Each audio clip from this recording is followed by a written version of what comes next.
దేవుడా, ఇప్పటిదాకా పడ్డ కష్టాలు చాలు స్వామి. ఈ రోజు నుంచి నా జీవితంలో ఎలాంటి కష్టాలు రాకుండా నువ్వే చూసుకోవాలి. ఇకపై నాకంతా మంచి చేస్తావని నేను కోరుకుంటున్నాను.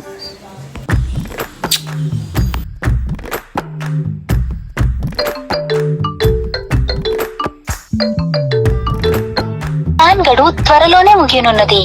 నిరంతరమైన సేవలను ఆనందించడానికి వెంటనే రీఛార్జ్ చేయండి.